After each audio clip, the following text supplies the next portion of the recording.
Alvin, ang sundalo. Credit to the author. 4,131-40. Ang mga pangalan po na nandito ay galing sa mga name generator. Kaya kung meron man pagkakatulad sa mga pangalan ng totoong tao o lugar, ito ay tunay na hindi sinasadya.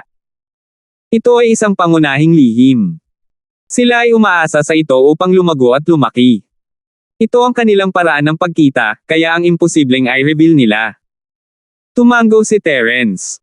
Oo, isang bagay ang sigurado. Dapat ay mayroon silang mga espesyal na channel upang makuha ang mga bagay na ito mula sa secular na mundo, ngunit hindi sila kailanman magbubunyag ng isang salita. Katulad ng ating 5 elementong Chamber of Commerce, ilang mga espesyal at pambihirang halamang gamot ay hindi matatagpuan sa labas o malalim sa mga kabundukan, ngunit tayo lamang ang makakapagtanim ng mga ito. Ito ang ating sikreto. Ang Kamara ng Komersyo ay umaasa dito upang mapanatili ang pangunahing pagiging mapagkompetensya nito, at ang mga ito ay ang pangunahing pagiging mapagkompetensya. Paliwanag ni Jonas. Sa huli, ang single-lens reflex camera ay na-auction off sa mataas na presyo na 68,000 spiritual jades. Ang susunod na ilang mga item ay lahat ay ibinigay ng gitnang Chamber of Commerce, at lahat sila ay mga teknolohikal na produkto mula sa secular na mundo. Walkie-talkie, surveillance camera, food spa. May mga dilatang pagkain pa nga mula sa secular na mundo. Ang mga ito ay hindi kasing praktikal ng mga teknolohikal na produkto, ngunit sila ay bihira at ibinebenta sa mataas na presyo. Nagulat at naiingit si Terence sa parehong oras. Maaari lang niyang ibalik ang ilang karaniwang bagay ng walang anumang gastos, at maaari niyang ibenta ito sa napakalaking presyo sa Sky Class Island. Mayroon bang anumang negosyo na mas kumikita kaysa dito? Ano ang naging malaking tubo? Ito ang tunay na pakikitungo, at ito ay nakakagulat. Naisip ni Terence na ang paggawa ng elixir ay sapat na upang makakuha siya ng sapat na espiritong si Jade, ngunit ito ay walang halaga kumpara sa gitnang Chamber of Commerce. Kung malalaman niya kung paano gumagana ang gitnang Chamber of Commerce sa pagitan ng Sky Class Island at ng karaniwang mundo, gamit ang mga pamamaraan ni Terence at ang Jade Space, magagawa niya ang parehong negosyo tulad ng Central Chamber of Commerce kahit na siya ay nag-iisa. Siyempre, ngayon pa lang niya naiisip. Ang susi ay makapaghintay lamang siya ng pagkakataon para dahan-daang mahukay ang sikretong iyon. Ngunit gaano man kahusay ang ginawa ng Kamara ng Komersyo upang ilihim ito, walang mga pader na hindi masisira.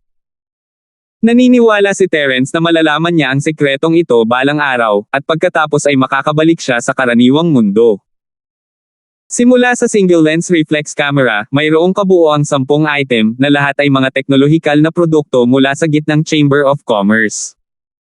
Ang bawat item ay naibenta sa mataas na presyo na nagumpisa sa unang peak ng Nakajima auction. Sa loob ng ilang panahon, ang pangalan ng gitnang Chamber of Commerce ay matatag na nakaukit sa puso ng lahat. Kahit na ang mga hindi pa nakabili ng kahit ano mula dito ay magkakaroon ng malalim na impresyon dito at hinding-hindi ito makakalimutan. Gayunpaman, ang pangalan ng isa pang tindahan ay agad na pumasok sa larangan ng paningin ng lahat. Gumamit lamang sila ng ilang elixir sa kabuuan at nakamit ang halos kaparehong epekto ng Central Chamber of Commerce. Ang pangalan nila ay Heavenly Pill Pavilion. Ang susunod na item sa auction ay mula sa isang hindi kilalang maliit na mangangalakal. Ito ay ang Heavenly Pill Pavilion, nakakabukas pa lang sa Nakajima Square. Gayunpaman, ang auction item na ibinibigay nito ay hindi simple. Isa itong Supreme Grade Golden Core. Sa tingin ko ay hindi na kailangang ipaliwanag pa ang mga mahimalang epekto nito. Ang base price ay 30,000 Spirit Jades. Nakangiting sabi ng babaeng auctioneer. Bago bumaba ang boses niya, biglang bumigat ang paghinga ng lahat. Ang isang ginintoang core ay napakabihirang, hindi banggitin ang isang pinakamataas na kalidad. Para sa sinumang master ng Golden Core Stage, isa lang itong nakamamatay na tukso. Hindi sila magdadalawang isip na mabangkarote para dito. Ang Jindan, gaya ng iminungkahing pangalan, ay kapareho ng Foundation Stage Jindan. Pagkatapos kunin ito, maaaring masira ang isang antas, ngunit ang pagkakaiba sa pagitan nito at ng huli ay epektibo ito para sa mga eksperto sa Jindan. Ang golden core at golden core ay bihira hindi lamang dahil mahirap itong pinuhin, ngunit dahil din sa mga materyales na kailangan upang pinuhin ito ay napakahirap hanapin. Ang isa sa pinakamahalaga at pangunahing materyales ay ang Wando Golden Core Fruit. Si Terence ay mayroong 3 Wando Golden Core na prutas, ngunit ang mga ito ay mga prutas kung tutuusin, at hindi ito maiimbak ng matagal. Madaling mawala ang kanilang mga katangiang panggamot, kaya ginamit sila ni Terence para gumawa ng mga gintong core. Sa 3 Wando Golden Core Fruits, 5 Golden Core ang nabuo. Ito ang pinakamalaking ani na nakuha ni Terence sa kanyang kamakailang alchemy. Hero Linford, isang gininto ang ubod ng pinakamataas na kalidad, hindi ka pa gumastos ng ganito. Si Jonas, na nakatayo sa tabi ni Terence, ay nagulat. Ito ang unang pagkakataon na narinig niya na si Terence ay nagsusubasta ng ganito. Dapat malaman na kahit na ilagay ang golden core na ito sa kanilang 5 elementong Chamber of Commerce, magandang bagay pa rin na pwedeng gamitin bilang huling paraan, hindi pa banggitin na ito ay isang top quality item na makakatagpo lamang ng swerte.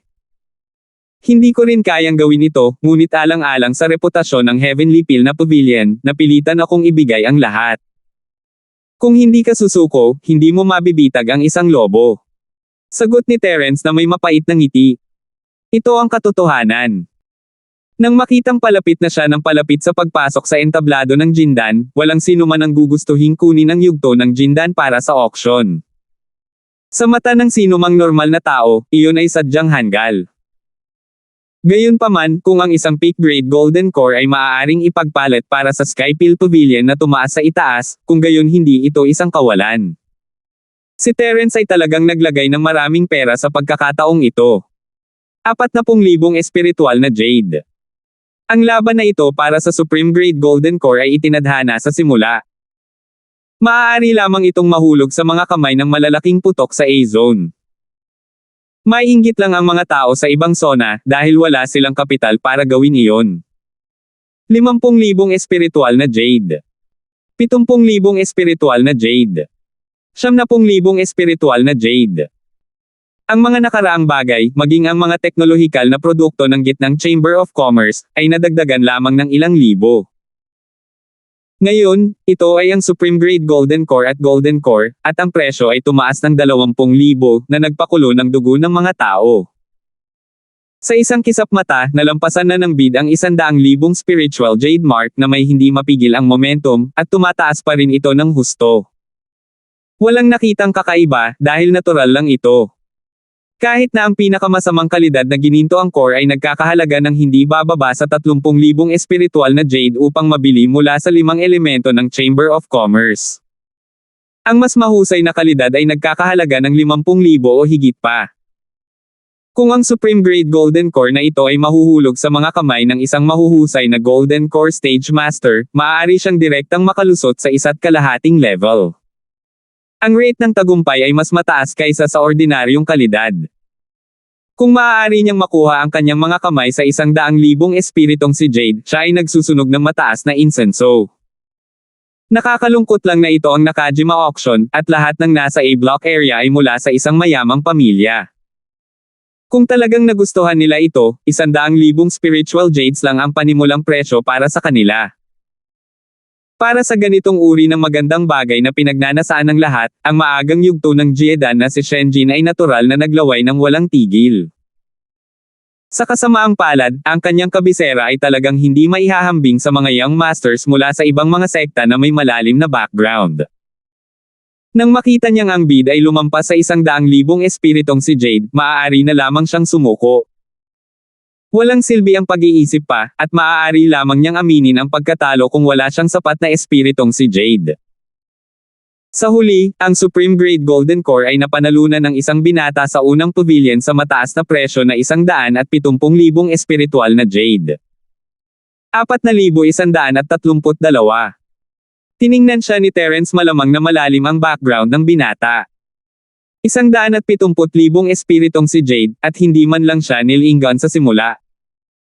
Masasabing wala man lang siyang pakialam sa espiritong si Jade. Ang katahimikang ito ay hindi isang bagay na maaaring peke. Para naman sa iba, bagamat nakakalungkot na na-miss nila ang Supreme Grade Golden Core at isa lang sa buong auction, naalala pa rin nila ang pangalan ng Heavenly Peel Pavilion.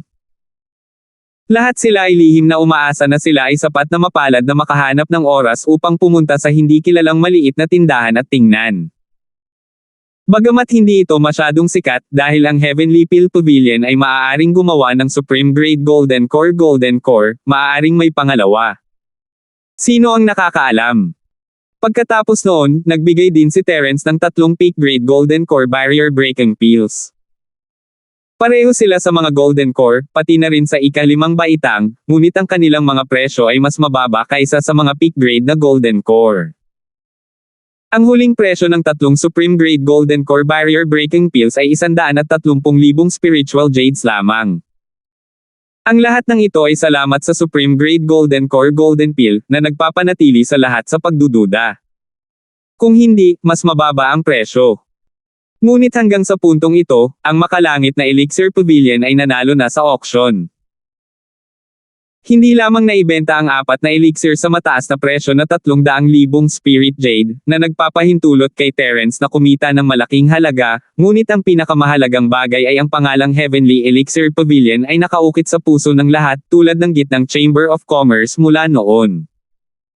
Mula ngayon, kilala na ang kanilang pangalan sa buong Middle Island. Kung tungkol sa sikat na sekta ng medisina, sina Yang Fei at Marzan, na sinubukang apihin ang Heavenly Peel Pavilion, hindi na nila ito binanggit pa. Mula nang ilabas ang Supreme Grade Golden Core, laking gulat nila na hindi sila makapagsalita. Alam nilang walang kabuluhan ang lahat ng kanilang paghahanda. Mula sa hitsura nito, sa mga mata ng karamihan, ang bagong bukas na maliit na Heavenly Peel na Pavilion ay mas kaakit-akit kaysa sa kanilang lumang sekta ng medisina. Nakapanlulumo lang ito hanggang sa bumagsak, ngunit wala silang magagawa. Nakatingin lang sila sa isa't isa.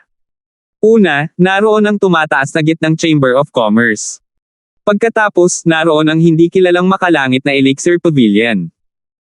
Ang auction ngayon ay naging eksklusibong lugar para sa dalawang ito. Ang lahat ng iba pang mga item na na-auction bago at pagkatapos ay hindi nagdulot ng labis na kaguluhan gaya ng dalawang ito.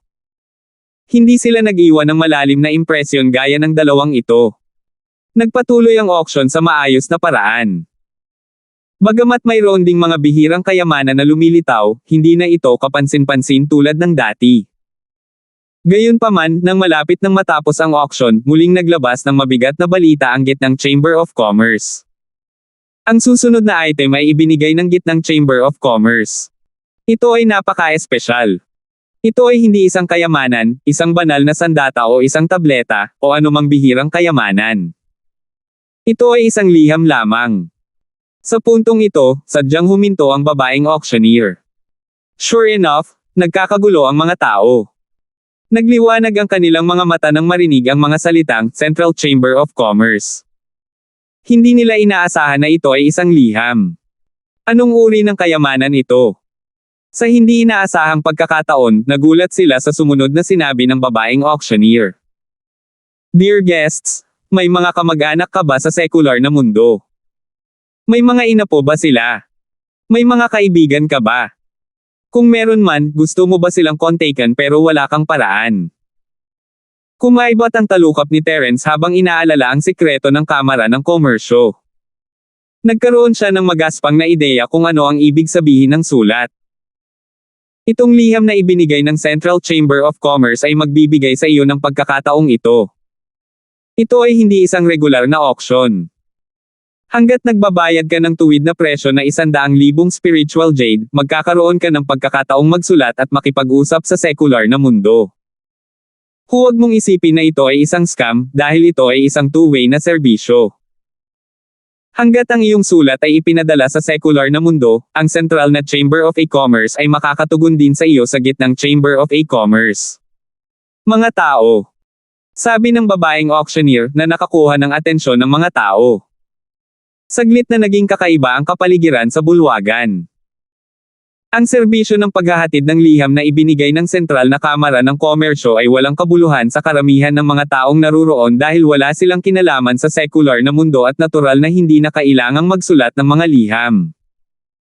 Gayunpaman, para sa ilang mga espesyal na grupo ng mga tao, ito ay isang hindi inaasahang pagkakataon. Ang ilan sa kanila ay may pamilya at mga kaibigan sa karaniwang mundo, at ang ilan ay mga practitioner tulad ni Terence, na nagmula sa karaniwang mundo. Magsisinungaling sila kung sasabihin nilang hindi sila nasasabik na marinig ang tungkol sa serbisyong ito.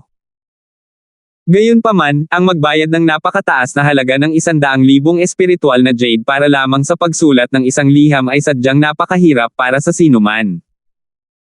Kung ang 100,000 espiritual na jade ay ginamit upang magbid para sa ilang bihirang kayamanan, maaari pa rin itong makatulong sa kanilang lakas. Gayunpaman, ano pa ang magagawa ng liham na ito maliban sa pag-alis ng kanilang pangungulila?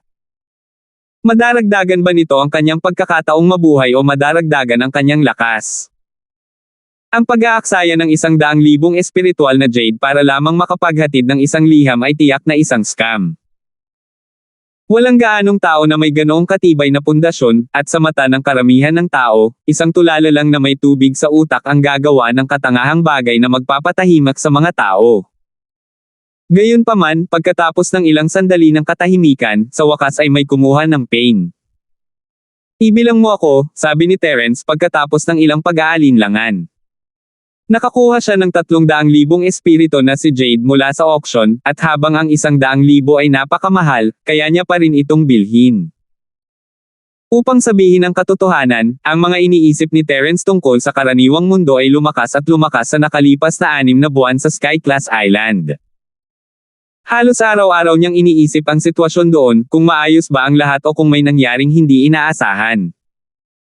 Kaya lang, wala siyang paraan para makontak ang mga ito kaya napigilan na lang niya ang pag-aalala at pinanibik sa kanyang puso. Ngunit ngayon, ang gitnang Chamber of Commerce na ito ay biglang lumitaw ng wala saan, na nagbibigay ng ganitong uri ng serbisyo sa paghahatid. Para kay Terence, ito ay isang napapanahong tulong. Kahit alam niyang may panganib, hindi niya maiwasang subukan. Isa lang itong 100,000 espiritong si Jade, kayang-kaya niyang tayaan ito. Ang mga tingin ng lahat ay muling nakatuon sa 12th Aero Pavilion. Sila ay nanunuya, naghihinala, at nag-uusap. Ano ang background ng batang ito? Si Shenjin ay may parehong tanong tulad ng iba na pagpasyahan niyang alisin ang magulo na batang ito, ngunit ang pagganap ni Terence ay nagpakaba pa rin sa kanya. Ang pagupo kasama si Jonas, ang makapaglabas ng 100,000 espiritual na jade, at ang pagiging konektado sa sekular na mundo ang tatlong bagay na ito na pinagsama-sama ay naging mas mahiwaga at hindi mahuhulaan ang pagkakakilanlan ni Terence, na nakapagtataka sa mga tao. Matapos manguna si Terence, ilang tao pa ang nagsimulang magbid para sa serbisyo. 3 ay mula sa Area A, at 1 ay mula sa Area B. Dapat silang lahat ay mga taong may malakas na background, ngunit hindi niya alam kung sila ay mga practitioner mula sa karaniwang mundo tulad ni Terence, o kung sila ay may mga kamag-anak lamang sa karaniwang mundo. 4,133. Pagkatapos magbid para sa serbisyo, agad na binigyan ng reception messenger ang bawat isa sa kanila ng isang stack ng pinong papel na may mahusay na kalidad na may watermark ng Central Chamber of Commerce. Ito ang sulat na papel na espesyal na inihanda para sa kanila. Hindi na nagsalita pa si Terence at nagsimulang magsulat, sinabi sa kanila ang lahat ng naranasan niya sa nakalipas na kalahating taon sa Sky Class Island, malaki at maliit. Lalo niyang binigyang diin na natagpuan niya sina Milky at Teresa, at sinabihan silang huwag mag-alala. Kung tungkol sa tatanggap ng liham, mayroong mahabang listahan ng mga pangalan hindi lamang ang Amarasong, Jelay, at ang iba pang mga babae, ngunit kasama rin ang kanyang mga alipin. Naniniwala si Terence na kahit sino sa kanila ang nakakuha ng sulat, makikita ito ng lahat at ipapasa ito. Nang matapos siya, isinilid niya ang sulat sa isang napakagandang sobra at tinatakan ito ng wax bago ipasa sa messenger para ipadala sa gitnang Chamber of Commerce. Sa sandaling iyon, katatapos lang ng Nakajima auction, at oras na para umalis. Young Hero Linford, dapat sumama ka sa akin o makipagkita kay Kuya Terius. Mas mabuting huwag kang kumilos ng mag-isa, kung sakali. Tiningnan ni Jonah si Terence at itinuro ang A15 sa kabilang side, kung saan nakatutok ang madilim na mga mata ni Shenjin. Ayos lang. Kuya Collins, pwede ka na munang bumalik. Kakayanin ko ang isang maliit na bagay sa sarili ko. Napangiti si Terence habang umiiling. Alam niyang sa pagkakataong ito ay tiyak na maghihiganti si Shenjin sa kanya. Pagkatapos ng lahat, si Shenjin ay isang maagang Jeodan stage master. Hindi lang kailangan niyang tulungan si Milky na ilabas ang kanyang galit, ngunit kahit na ito ay para lang maalis ang nakatagong panganib, kailangan niyang humanap ng paraan para maalis ang bantang ito sa lalong madaling panahon. Kung babalik siya kasama si Jonas o Terius ngayon, hindi maglalakas loob si Shenjin na atakihin siya sa harap nila kahit gaano pa siya katapang. Mas pipiliin niyang magtiis at maghintay ng pagkakataon para makapaghiganti sa hinaharap. Hindi ito magandang bagay para kay Terence. Sa halip na magbigay ng inisyatiba sa kalaban, maaari pa niyang ipakita ang isang kapintasan at ilabas ang ahas sa butas nito. Naniniwala si Terence na kapag nalaman ni Shenjin na nag-iisa siya, hindi niya magagawang magpigil. Hanggat handa siya, ito ay isang magandang pagkakataon upang patayin siya. Sige, pero kailangan mong mag-ingat. Ang taong iyon ay isang pangunahing disipulo ng Snow Sword Sect, kaya huwag mong pilitin ang iyong sarili, intindihin mo. Nagbabala si Jonas matapos makita ang determinasyon ni Terence. Kuya Collins, huwag kang mag-alala. Alam ko ang ginagawa ko. Tumango si Terence. Matapos bumaba mula sa 10,000 skypeak, naghiwalay sina Terence at Jonas. Nagliwanag ang mga mata ni Shenjin habang nakasunod sa likod. Nag-aalala siyang aalis si Terence kasama si Jonas, ngunit hindi niya inaasahan na darating ang kanyang pagkakataon ng ganoon kaga. Shenir, pwede ka munang bumalik. May gagawin ako. Agad na inikat ni Shenjin ang kanyang ulo at inutusan ng Ryan, na nakayakap sa kanya. Kuya Walker, hihintayin ko ang magandang balita mo. Hindi mo hahayaang makatakas ang nakakainis na tao. Siyempre, alam ng Ryan ang gagawin ni Shenjin at agad na tumango bilang pagsang-ayon. Buong tiwala siya sa lakas ni Shenjin. Tumugon si Shenjin at sinundan si Terence, na nananatiling malayo sa karamihan. Ang kanyang kakayahan sa pagsubaybay ay mas mahusay kaysa sa karamihan ng mga tao, at halos imposibleng mapansin kung ang isa ay hindi nagbigay pansin. Sa kasamaang palad, ang pangunawa ni Terence ay matagal nang nakalock sa kanya. Kahit gaano pa siya magpanggap, alam ni Terence ang lahat tungkol sa kanya. Isa lang siyang payaso na inakala niyang matalino siya para itago ang kanyang kinaroroonan. Makalipas ang 15 minuto, unti-unting lumiliit ang mga tao, umalis na sila sa gitnang bahagi ng isla, at si Shenjin ay naghahanda na sa kanyang paglipat. Hindi niya alam kung sino si Terence o kung saan nakatira si Terence, ngunit alam niya na kung gusto niyang patayin si Terence para ilabas ang kanyang galit, hindi niya masasayang ang pagkakataon ngayon. Kung pinalampas niya ito, baka hindi na siya magkakaroon ng pagkakataong ganito. Nang makitang kakaunti lang ang mga tao sa paligid at lumiko si Terence sa isang liblib na eskinita, hindi napigilan ni Shenjin na maging masaya. Ito ay isang makajos na pagkakataon.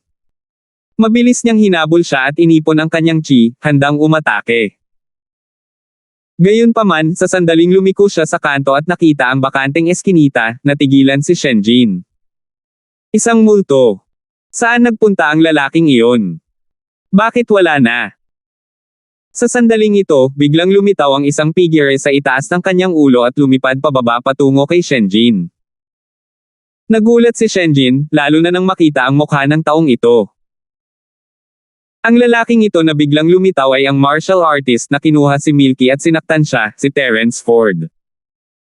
Sige, ayaw mong tahakin ang landas patungo sa langit pero gusto mong tumalon sa impyerno ng walang pintuan. Tingnan natin kung paano ka mamatay sa pagkakataong ito. Nagulat at natuwa si Shenjin at the same time. Wala siyang oras para isipin kung bakit biglang nawala si Terence, ngunit biglang lumitaw ang martial artist na ito na si Terence Ford. Isa lang ang naisip niya, patayin ang martial artist na ito na si Terence Ford at maghayganti sa kanyang kabiguan noong nakaraan. Bilang isang pangunahing disipulo ng Snow Sword Sect, ang lakas ni Shenjin ay walang alinlangan. Napakabilis din ang reaksyon niya. Halos sa isang iglap, lahat ng totoong chi sa kanyang katawan ay bumulwak, at ang pilak na espada sa kanyang likod ay agad na natanggal. Ang temperatura sa loob ng 100 talampakan ay biglang bumaba ng husto, at tila may mga snowflake na bumabagsak. Ito ang simbolo ng pangunahing pamamaraan ng martial arts ng Snow Sword Sect. Kapag ginamit ito ng totoo, magkakaroon ng mga palatandaan ng snow sa paligid. Sa pagkakataong ito, natutunan ni Shenjin ang kanyang aral mula sa pagmamaliit sa kanyang kaaway. Hangga't ginamit niya ang kanyang tunay na lakas, hindi siya naniniwala na hindi niya kayang patayin ang martial artist na ito na si Terence Ford. Gayunpaman, kung paanong ang kanyang determinadong snow sword na 32 anyo ay kumikislap na may kulay snow na liwanag ng espada, ito ay walang awang pinigilan ng isang malakas na tunay na enerhiya na bumaba mula sa langit. Sa mahigpit na pagsasalita, hindi ito chi, ngunit isang bomba, isang nakakatakot na killer move na pinagsama ang chi at alchemy. Palihim na kinukuha ito ni Terence mula nang umalis siya sa auction, naghihintay sa sandaling ito. Boom! Sa isang iglap, yumanig ang lupa at yumanig ang mga bundok. Kahit na may super high-level defense array ng Nakajima, ang nakapalibot na lugar sa loob ng radius na ilang milya ay na-flatten ng walang anumang suspense. Maging ang mga nakapalibot na dumaraan na naapektuhan ng resulta ng pag-ataking ito ay nabigla. Sa isla na ito, bagamat hindi bihira ang mga eksperto sa Jindan, ang napakalakas na resulta ay hindi isang bagay na maaaring likhain ng mga ordinaryong tao. Habang naaayos ang alikabok, tumingin si Terence sa mga taong may kasanayan sa paligid. Sinulyapan niya si Shenjin, na nawalan ng malay, at nakahanap ng maginhawang lugar para makatakas, ngunit hindi siya lumingon at tumakbo. Hindi pa rin siya sigurado kung patay na si Shenjin. Kung siya ay talagang patay na, kung gayon ang kanyang pagsisikap na isuot ang libong sutla na maskara ay magiging walang kabuluhan. 4,134. Dahil hinabol siya ni Shenjin para mag-higanti, tiyak na malalaman ni Ryan ang tungkol dito. Sa oras na iyon, siguradong maniniwala siya na siya ang pumatay kay Shenjin. Ang kailangang gawin ngayon ni Terence ay siguraduhin na kahit napatay na si Shenjin o hindi, si Ford ang dapat na responsable para dito. Sinadya niyang huminto saglit upang makita ng mga nakapaligid na practitioner ang kanyang mukha ng malinaw bago tumalikod at mawala sa kanilang paningin. Parang pamilyar yung taong yon. Saan ko ba siya nakita kanina? Sure enough, may pagdududa ang tanong ng isang dumaan na eksperto. Hindi ba ang Snow Sword Sect na ito ay Shenjin? Naalala ko ngayon, kanina, gusto ng Snow Sword Sect ang isang lalaki at isang babae. Ang taong iyon ay parang ngayon lang ang lalaking iyon, at ang pangalan niya ay Ford 1 o Ford 2 or something. Napakabilis, may nag-react. Don't worry about that. Just inform Snow Sword Sect about this. Hehe, narinig ko na ang taong ito ay medyo isang show-off at palaging sikat sa mga kababaihan. Hindi ko inaasahan na ganito siya ngayon. Baka mawalan pa siya ng buhay. Nakakaawa. Ang isa sa mga dalubhasa sa dumaan ay agad na nag-ulat ng bagay sa Snow Sword Sect. Si Shenjin ay inatake Ford, at hindi alam kung siya ay patay o buhay. Ang pasabog na balitang ito ay agad na yumanig sa buong Snow Sword Sect. Ito ay iba sa elopement ni Milky. Hindi lamang ito nauugnay sa reputasyon ng sekta, ngunit posible rin na mawalan sila ng isang pangunahing disipulo na may magandang kinabukasan. Malaking bagay ito para sa anumang kapangyarihan. Sa pagtingin sa dagwang katawan ni Shenjin, ang Ryan ay halos himetean sa pag-iyak. Kung hindi dahil sa ilang mga eksperto na iginiit na si Terence Ford ang may kasalanan, diretso sana niyang sinabi sa mga nakatataas ng kanyang sekta at hiniling sa kanila na pumunta sa 5 elemento ng Chamber of Commerce upang pilitin si Jonas na ibigay ang tunay na mamamatay tao. Muli, pinakilos ng Snow Sword Sect ang lahat ng kanilang puwersa para tugisin ang martial artist na si Terence Ford sa buong lungsod. Sa pagkakataong ito, nag-alok sila ng napakataas na gantimpala na 10,000 espiritual na jade. Pagkaraan ng ilang araw, sa wakas ay bumalik si Shenjin mula sa mga pintuan ng impyerno sa ilalim ng buong pagsisikap ng Snow Sword Sect. Gayunpaman, ang balitang ito ay hindi nagpasaya sa buong Snow Sword Sect. Maging si Shenjin mismo ay nawalan ng pag-asa matapos malaman ang sitwasyon at nahimatay. Bilang karagdagan sa panloob at panlabas na pinsala sa kanyang mga mata, ang lahat ng mga meridian sa kanyang katawan ay nabasag. Siya, si Shenjin, isang pangunahing disipulo ng Snow Sword Sect, ay naging isang taong may kapansanan. Ang mga henyo ay binugbog hanggang sa alikabok, at hindi sila maihahambing sa mga ordinaryong tao. Ang lahat ng ito ay walang kinalaman kay Terence. Ang Snow Sword Sect ay nagdulot ng malaking kaguluhan dahil sa insidente ni Shenjin, ngunit mula sa simula hanggang sa huli, ang sisi ay nasa Wofu Ford, na tila hindi naapektuhan. Ang kailangang gawin ngayon ni Terence ay gumawa ng ilang tier 4 at 5 na table tasks araw-araw kapag hindi siya nagsasanay, at pagkatapos ay maglakad-lakad sa Sky Elixir Pavilion. Hindi pa siya naging komportable noon.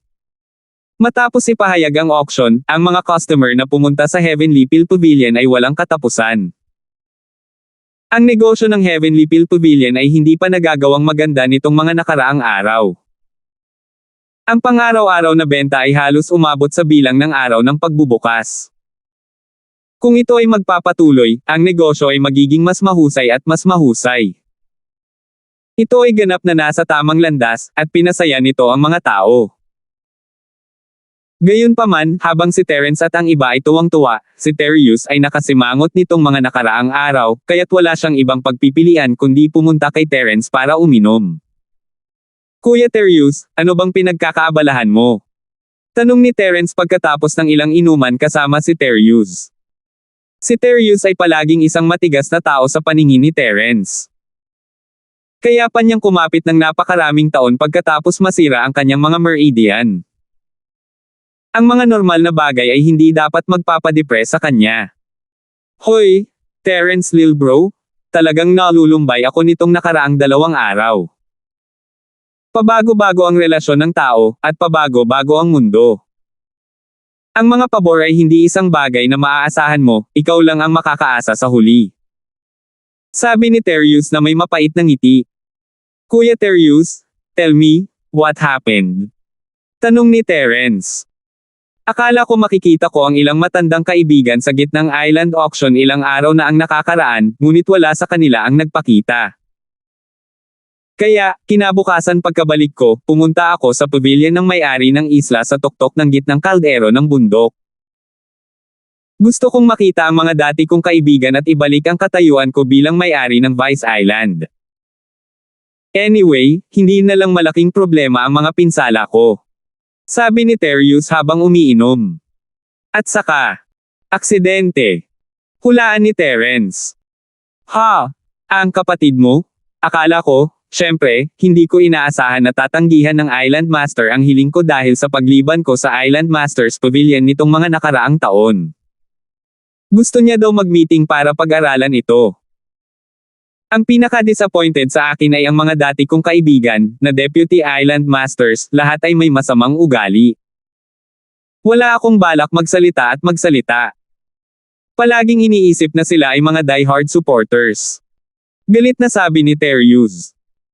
Si Terence ay hindi mukhang nagulat sa lahat kahit gaano kataas ang lakas ng isang tao, hindi nila matatakasan ang salitang, "Snobash." Ito ay talagang hindi maintindihan. Mula sa kanilang pananaw, kahit sino sa kanila, natatakot ako na hindi nila nais na maging master ng Vice Island at ipaglaban ang kapangyarihan sa kanila. Ano sa palagay mo, Kuya Terius?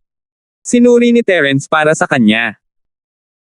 Oo, hindi naman sa hindi ko naiintindihan ang logic na ito, pero kapag naiisip ko ito, parang naninikip pa rin ang puso ko. Kung nandito lang ang matandang iyon na si Zhang Liju, sabi ni Terius. Siya ang master ng Sky Class Island, at kahit na ang master ay kailangang mag-isip ng 2 beses sa kanyang mga salita. Nakakalungkot na lagi siyang mailap, at mahirap hanapin siya.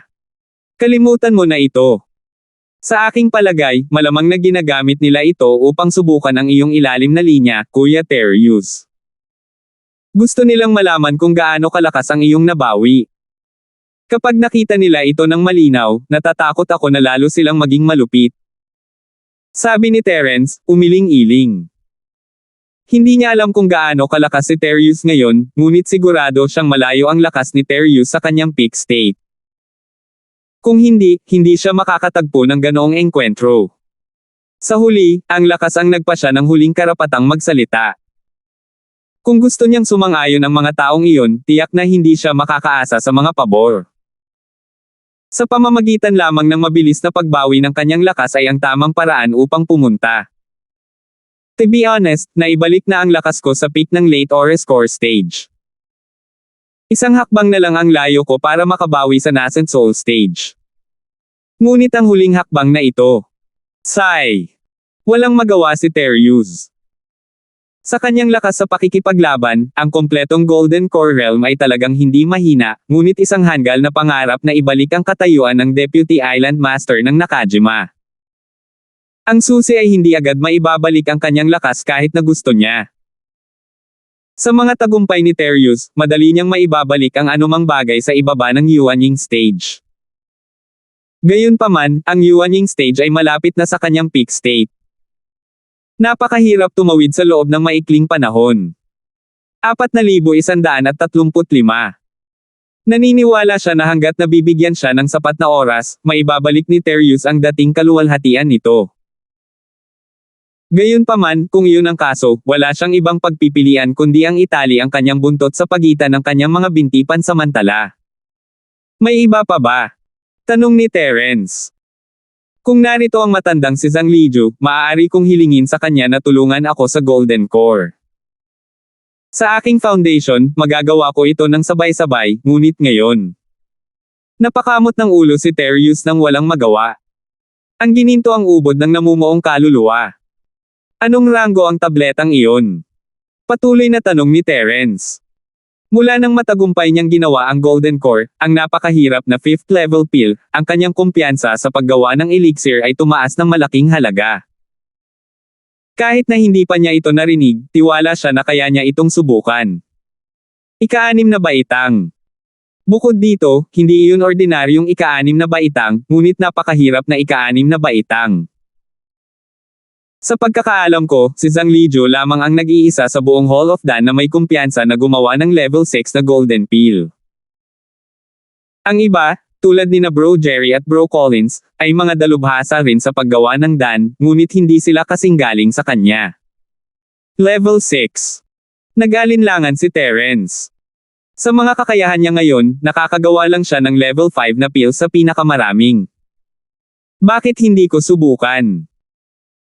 Terence Lil Bro, hindi mo mapipilit ang sarili mo pagdating sa paggawa ng elixir, ang kahihinatnan ay hindi maisip. Masayang-masaya na ako na handa kang gawin ito, huwag mong pilitin ang sarili mo. Mabilis siyang sinubukang pigilan ni Terius. Kung ang antas ng isang tao ay hindi sapat na mataas, ngunit kailangan nilang pilitin na pinuhin ang mataas na antas ng mga tabletang panggamot, ito ay maituturing na mapalad kung sila ay nagpino ng isang walang silbi na tableta.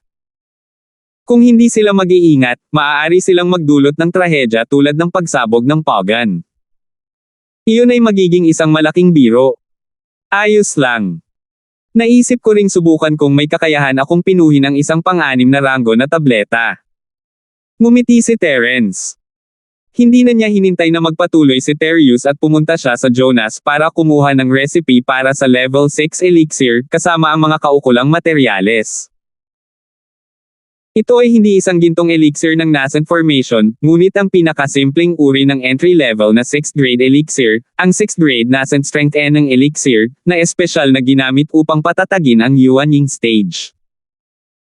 Ang mga nakapagpapagaling na katangian ay banayad, at ang kahirapan sa pagpino nito ay ang pinakamababa sa maraming pang-6 na baitang elixir. Handa na ang lahat at nagsimulang subukan ni Terence. Sinuri ng Shenong Medicine Cauldron ang mga curve gaya ng nakasanayan, ngunit pagdating sa Chi input step, gaano man kahirap sinubukan ni Terence, hindi gumagalaw ang Shenong Medicine Cauldron. Ang tablet ay patuloy na nagpapakita ng isang pangungusap. Terence bro, hindi ka pa sapat, kaya wala kang sapat na purong enerhiya. Hindi ka kayang ipagbili ni Jenny ng kahit anong pills. Alam ko na. Walang magawa si Terence, umiling-iling. Inaasahan niya ito. Ang kanyang cultivation level ay hindi sapat na mataas, na nagresulta sa kanyang Zinki na hindi sapat na malakas. Sa sandaling ito ay isang hindi malulutas na problema. Hindi niya malagpasan ang pinakapangunahing threshold. Kahit na ang Shenlong Medicine Cauldron ay isang banal na tool para sa alchemy, ito ay magiging walang silbi. Ang tanging paraan ay maghintay hanggang sa tumaas ang kanyang cultivation level sa Golden Core stage. Noon lang siya makakapag-try ulit. Mukhang kailangan kong humanap ng paraan para ma-improve ang lakas ko sa lalong madaling panahon. Naniniwala ako na kung makakalusot ako sa Golden Core stage, dapat kong subukan na makamit ito. Paliwanag ni Terence. Napakahirap gumawa ng Golden Pill, ngunit may tiwala si Terence sa Medicine Cauldron ni Shenlong. Siyempre, ito ay kung siya ay sapat na malakas upang gumawa ng isang pang-anim na baitang na tableta. Oh! Terence Lil Bro? Nasa peak ka pa ng late foundation stage, tama. Medyo malayo-layo ka pa sa Golden Core stage, pero practitioner ka ng Creation Battle Technique, kaya hindi ka mahuhusgahan na parang ordinaryong tao. Kung handa ka, baka magkaroon ka ng pagkakataon. Nag-iisip na sabi ni Terius. Paglukso ng 2 antas para maabot ang Jindan. Posible pa ba ito? Lumiwanag ang mga mata ni Terence. Para sa karamihan ng mga tao, ang kahirapan sa pagpasok sa stage ng foundation ay hindi maliit, hindi banggitin ang paglusot sa yugto ng Jiedan. Kahit na para sa mga eksperto ng foundation stage, ang kumpiyansa na makapasok sa Jiedan stage ay napakaliit. Tungkol naman sa rurok ng yumaong foundation stage, pangarap lang ng Hangul na maabot ito sa isang hakbang. Siyempre, walang imposible sa mundong ito. Ako, ang iyong kapatid, ay tumalo ng 2 antas mula sa tuktok ng huling yugto ng foundation stage hanggang sa Golden Core stage. Naniniwala ako na sa iyong talento, Terence, dapat ay mayroon kang parehong posibilidad, ngunit kailangan mo munang maging handa. Tumango si Terius. Anong paghahanda? Mabilis na tanong ni Terence. Bukod sa pagsasaayos ng iyong katawan sa pinakamataas na kondisyon nito, ang pangunahing bagay ay ang pagkakaroon ng kaukulang pag-iimbak ng gamot, at mas mabuti kung makakakuha ka ng ilang iba pang mga item upang matulungan kang mag-level up. Kung tutuusin, hindi ganoon kadaling mag-level up ng 2 beses sa isang row. Dapat mong paghandaan iyon, tama, Terence Lil Bro. Tanong ni Terius. Sa ngayon, mayroon akong Foundation Barrier Breaking Pill, ang Foundation na Jindan at ang Jindan. Para sa iba pang mga supporting item, mayroon akong Star Inkstone. Sabi ni Terence nang walang pinipigilan. Mayroon kang Star Inkstones. Nang marinig ito ni Terius, natigilan siya saglit bago lumiwanag ang kanyang mga mata. Ito ang maalamat na kayamanan na maaaring magamit upang ganap na makapasok sa Golden Core stage. Iyan ay mahusay, sa pamamagitan nito, ang iyong mga pagkakataon na magtagumpay ay mas mataas. Talaga. Natuwa si Terence. Hindi niya akalain na malalaman ng sekta ng Terius ang tungkol sa Star Inkstone. Bagamat siya ay nasa tuktok ng huling foundation stage at maaaring lumaban sa karamihan ng mga unang gininto ang Core Masters, hindi pa rin ito sapat upang labanan ang isang tunay na malakas na kalaban. Katulad ng Mid-Golden Core Master na nakilala niya sa Mount Sierra. Kung hindi dahil sa panloloko ni Terence, hindi man lang siya makakatakas sa kanya. Kaya, kung talagang may paraan para makapasok sa Golden Core stage sa lalong madaling panahon, mas magiging masaya si Terence na gawin ito. Siyempre totoo. Sa katunayan, hanggat ang kalidad ay sapat na mabuti, sa pamamagitan lamang ng paggamit ng Jindan at Jindan kasama ang foundation stage, may kaunting pag-asa na makapasok sa yugto ng Jindan. Gayunpaman, ang pag-asa ay medyo maliit. Ngunit kung idagdag mo ang maalamat na bituin na Inkstone, ang mga pagkakataon ng tagumpay ay magiging mas malaki. Ang rate ng tagumpay ng puwersahang pagpasa sa yugto ay hindi bababa sa 50%. Sabi ni Terius na may kumpiyansang tingin. More than 50%. Tama na para sumugal tayo. Hindi mapigilan ni Terence na matuwa. Ang isang 50% na pagkakataon ng tagumpay ay hindi mababa sa lahat.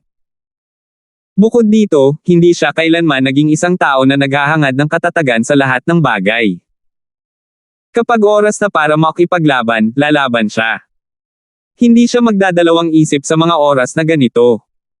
Terence Lil Bro, buti na lang ganito ang drive mo, pero Huminto si Terius, nag-aalangan, mapanganib pa rin ang prosesong ito. Tulad ng sinabi ko sa iyo dati, kapag nilinang natin ang diskarte sa labanan sa paglikha, ang proseso ng pambihirang tagumpay ay napakasakit at mahirap. Ito ay hindi mabata, lalo na kapag ito ay patuloy na lumalampas sa mga hadlang. Ang mga ordinaryong tao ay sadyang hindi makayanan, at kapag hindi na nila kayang kumapit, malaki ang posibilidad na sila ay mauwi sa katulad ko noon, na ang kanilang mga meridian ay durog. 4,136.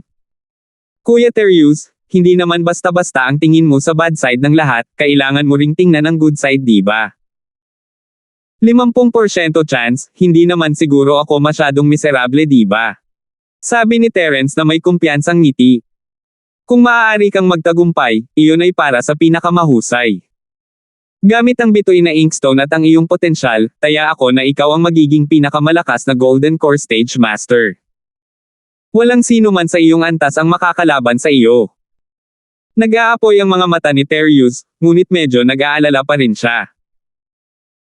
Ngunit kailangan mong maunawaan na kahit na ang iyong mga kasanayan sa medikal ay napakahusay, may kasabihan na hindi kayang gamutin ng mga doktor ang kanilang sarili. Kapag nabigo ka at nasira ang lahat ng meridian mo, natatakot ako na walang makapagliligtas sa iyo. Hanggat gusto ni Terius na mabawi ang kanyang lakas at gamitin ang Golden Core, ayaw niyang malagay sa panganib si Terence para lang sa kanya. Pagkatapos ng lahat, ito ay hindi isang biro, ang mga kahihinatnan ay hindi maiisip kung si Terence ay nabigo, at walang silbi ang pakiramdam na nagkasala. Kuya Terius, ang paglilinang ay isang bagay na lumalaban sa langit. Ang yaman ay nagmumula sa panganib. Dahil may 50% na pagkakataon, kailangan kong subukan ito. Matigas na sabi ni Terence pagkatapos ng ilang pag-iisip. Natakot si Terence sa mga kahihinatnan ng pagkasira ng kanyang mga meridian, ngunit hindi siya masyadong nag-aalala. Pagkatapos ng lahat, ang mga taktika ng labanan sa paglikha na sinasanay niya ay iba sa orihinal na bersyon ni Terius. Ang proseso ng paglusot ay hindi kasing delikado gaya ng sinabi ni Terius, at kahit na mabaygo siya, ang kanyang mga meridian ay maaaring hindi masira. Kahit na masira ang kanyang mga meridian, mawawala ang kanyang chi, at naroon pa rin ang Junior Zoo. Hindi malaking deal ang self-recovery. Bukod dito, mayroon pa ring 50% na pagkakataon sa pagkakataong ito. Kung magdadalawang isip pa rin siya at hindi man lang nagkaroon ng ganitong kaunting lakas ng loob, kung gayon hindi niya magagawang mangarap na umakyat pa sa hinaharap. Maaari rin siyang magmadali at humanap ng paraan para makapagtago pabalik sa secular na mundo at mamuhay ng matatag. Since you're so insistent, then I won't say anything more. Today, let's have a good chat about my experience in breaking through in the past. Oh, tama, at kung paano gamitin ang Star Inkstone. Tumango si Terius. Siya ay isang taong may espiritu noong araw, at hinangaan niya ang desisyon ni Terence. Salamat, Kuya Terius. Mapagpakumbaba na tinanggap ni Terence ang payo. Ang pagpasok sa Golden Core Stage ay hindi kilalang kaharian, at ito ay lampas sa antas ng isang tao. Maaaring isipin ng isa kung gaano ito kahirap. Ngayong nagkaroon na siya ng pagkakataong matuto mula sa isang maalamat na master tulad ni Terius, tiyak na mas mahalaga at epektibo ito kaysa sa iba pang bihirang tableta. Buong gabi niyang kausap ang dalawa, at maraming natutunan si Terence sa kanila.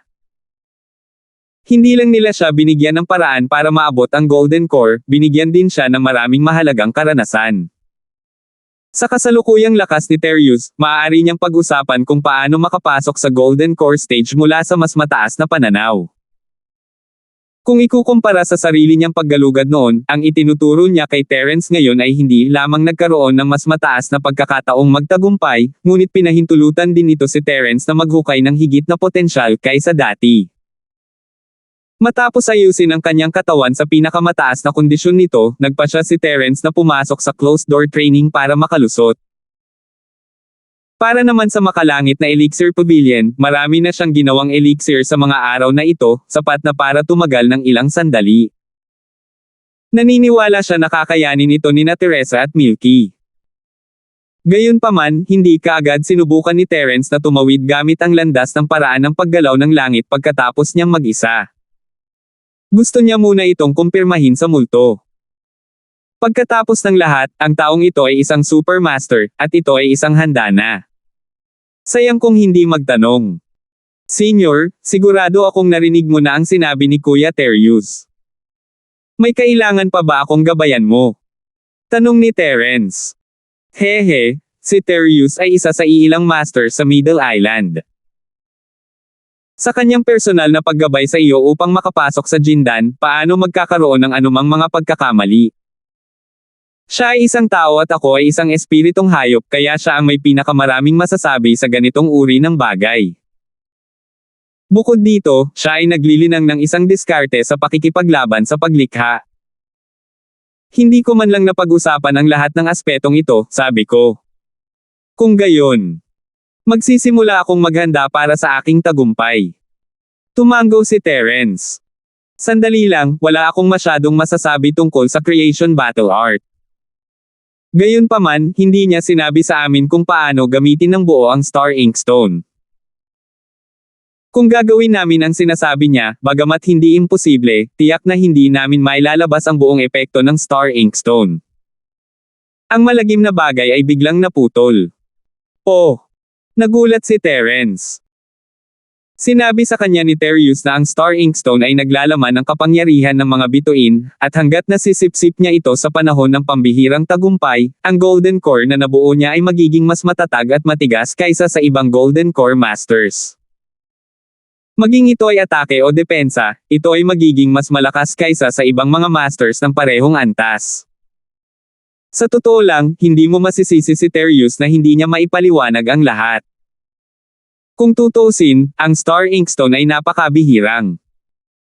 Bilang isang human cultivator, napakabihirang na para sa kanya na makaalam ng napakaraming bagay.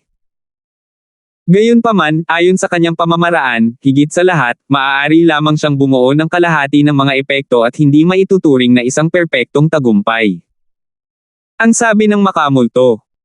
Kung gayon, ano ang itinuturing na isang perpektong tagumpay? Mabilis na tanong ni Terence. Siyempre, kailangan nating ganap na samantalahin ang kapangyarihan ng Star Inkstone para makagawa ng isang perpektong tagumpay. Bagamat ang Star Inkstone ay isang meteorite, ito ay kombinasyon ng meteorite at ng malawak na karagatan. Hindi lamang ito naglalaman ng kapangyarihan ng mga bituin, ngunit naglalaman din ito ng kapangyarihan ng karagatan. Ipinaliwanag ng malagim na bagay. Ang kapangyarihan ng karagatan. Ang kapangyarihan ng mga bituin ay maaaring gawing mas matigas at mas matatag ang Golden Core, ngunit ano ang silbi ng kapangyarihan ng karagatan? Tanong ni Terence.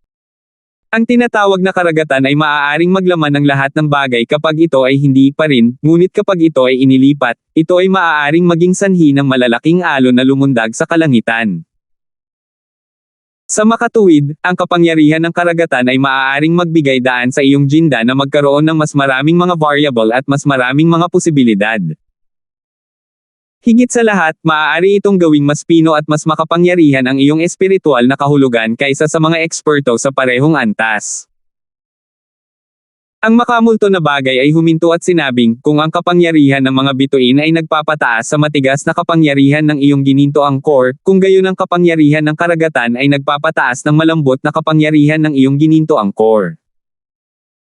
Tanging sa pagkakaroon ng parehong malambot at matigas na kapangyarihan makakamit mo ang isang perpektong tagumpay.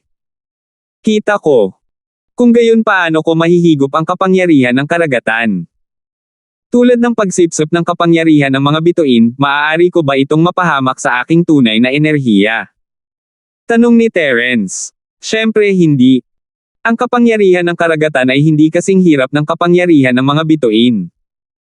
Hindi mo ito mahahawakan gamit ang iyong tunay na chi. Kailangan mong gamitin ang iyong divine sense para tipunin ito. Ang itinuro ng demonyo. Siya ay isang grandmaster sa primordial spirit area. Noon lang naintindihan ni Terence. Sa ilalim ng patnubay ng multo, nagsimula siyang makapasok sa Golden Core stage. Nasa Cultivator College si Nakajima. Sa gitnang isla, bilang karagdagan sa iba't ibang mga pangunahing sekta at puwersa, mayroong isa pang puwersa na may lubhang transcendent na katayuan, na kung saan ay ang Cultivator College.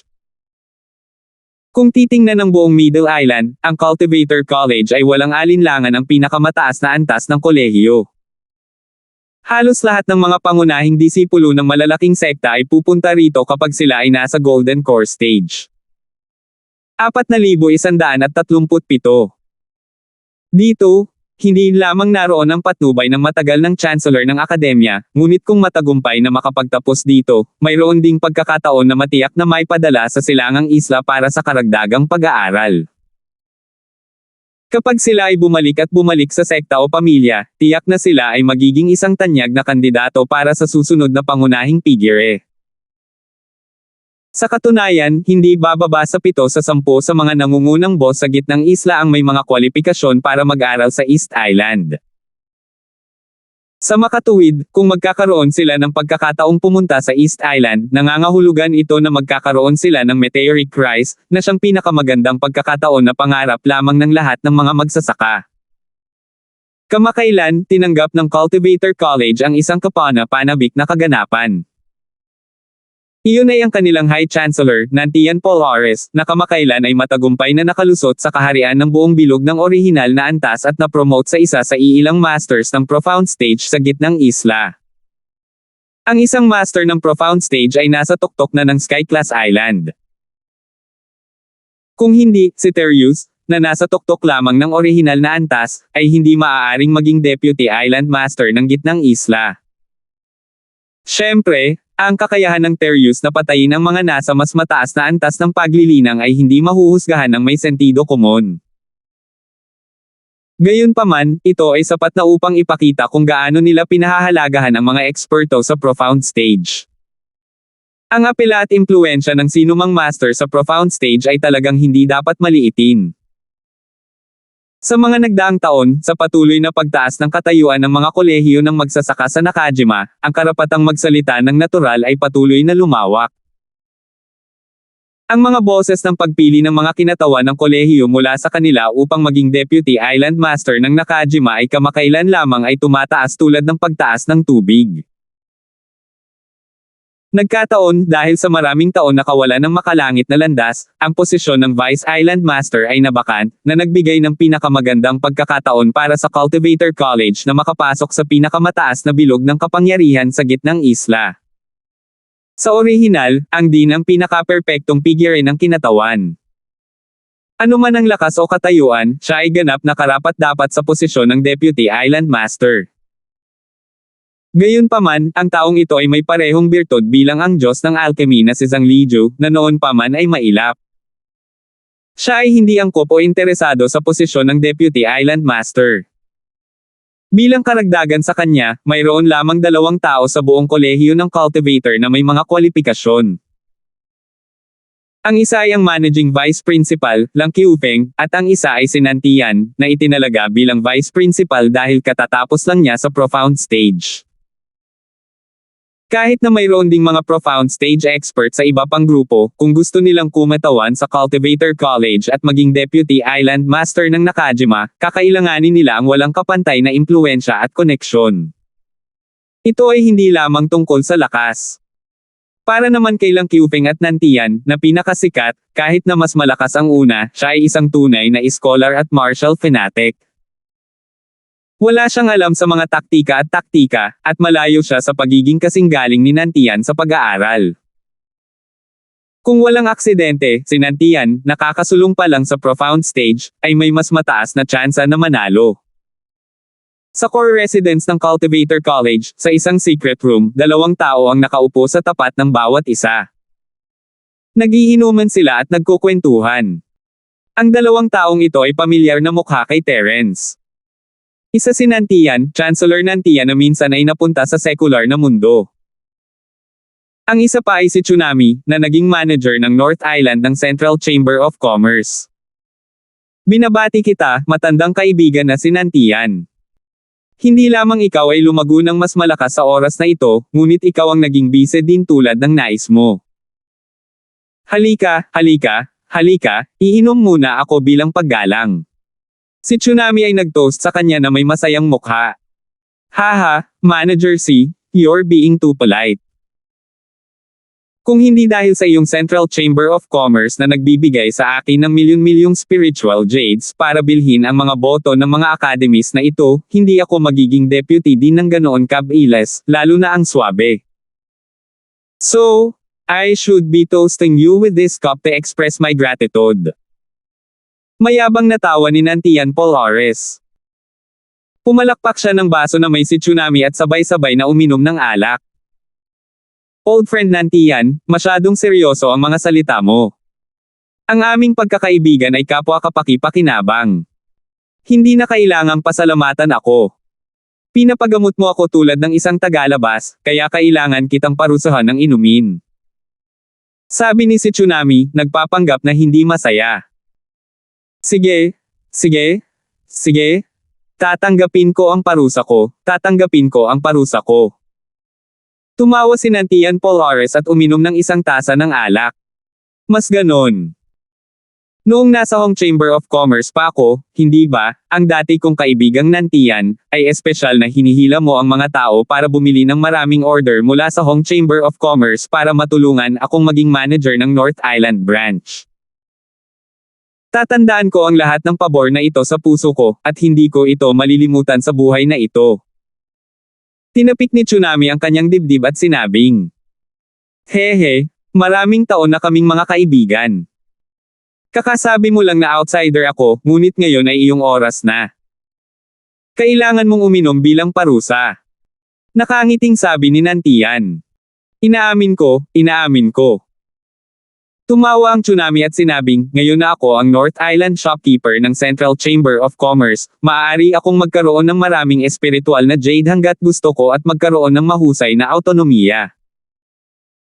Hindi problema para sa akin na gumamit ng maraming espiritual na jade hanggat gusto ko, kaya kailangan kong bayaran ka. Sa pagkakataong ito, aking matandang kaibigan na Nantian, nakikipagkompetensya ka para sa posisyon ng Vice Island Master. Sinabi ng boss ko na talagang susuportahan ka ng aming Central Chamber of Commerce. Ang galing! Tuwang-tuwa si Aurora sa katimugang langit. Bagamat ang gitnang Chamber of Commerce ay isang bagong sumisikat na Chamber of Commerce, ang kapangyarihan nito ay maihahambing sa nangungunang Chamber of Commerce, tulad ng 5 elemento ng Chamber of Commerce. Nakita na niya ito ng sarili niyang mga mata.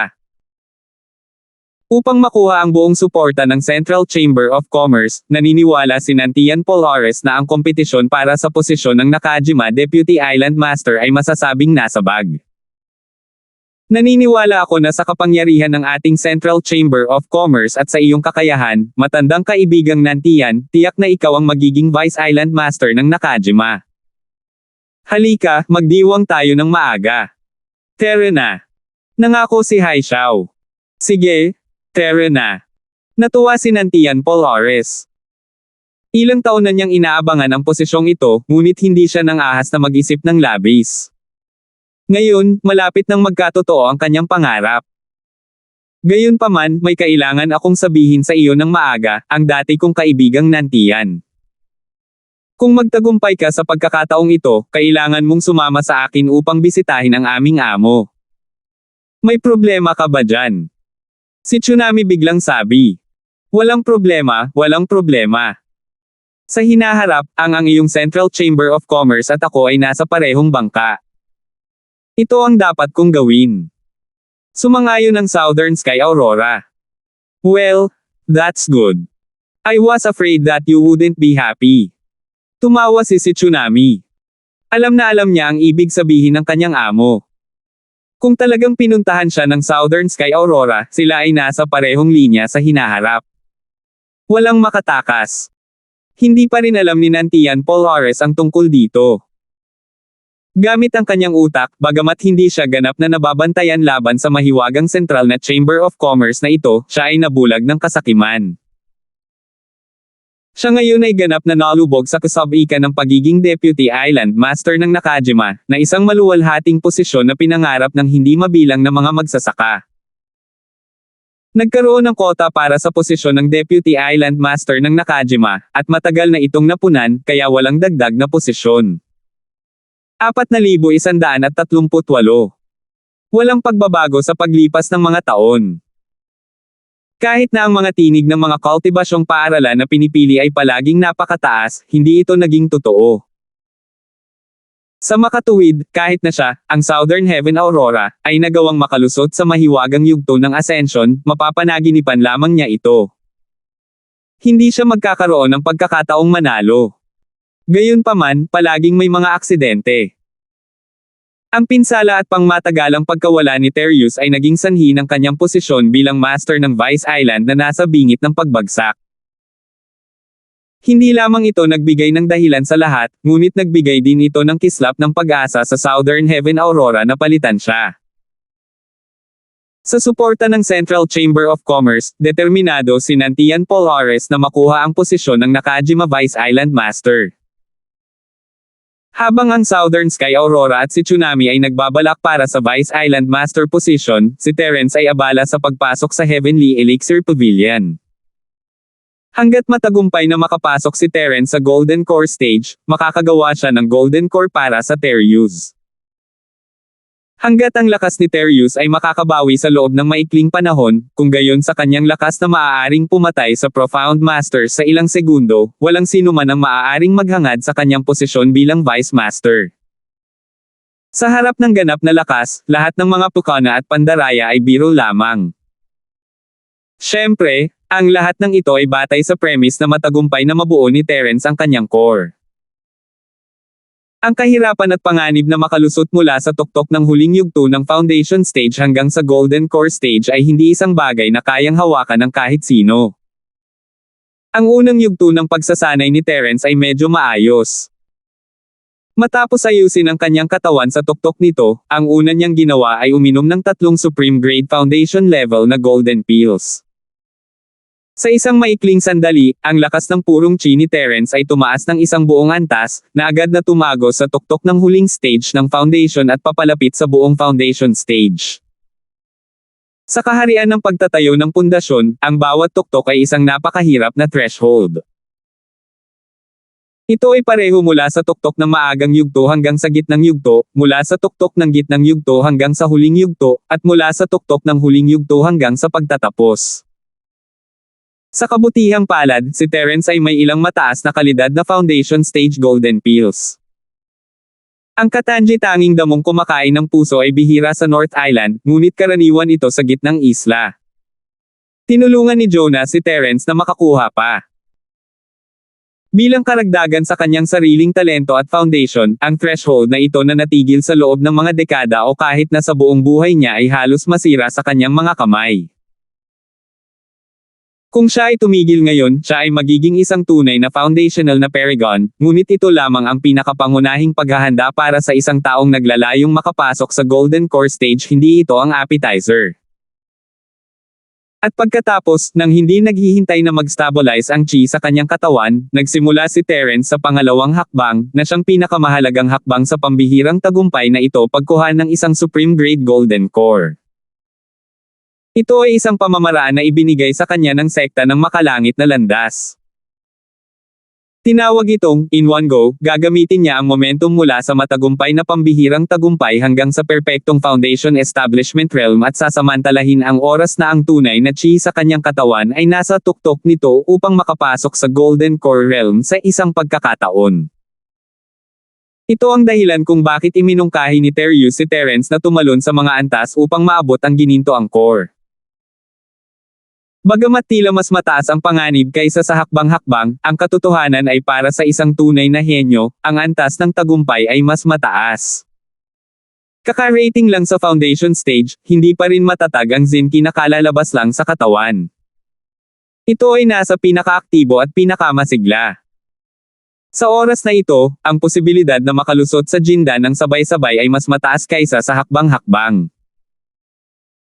Ito ay dahil sa sandaling ang tunay na chi sa katawan ay ganap na na-stabilize at ang drive ay ganap na nawala, bagamat mas madaling kontrolin ito ng 100%, mawawala rin ang momentum nito.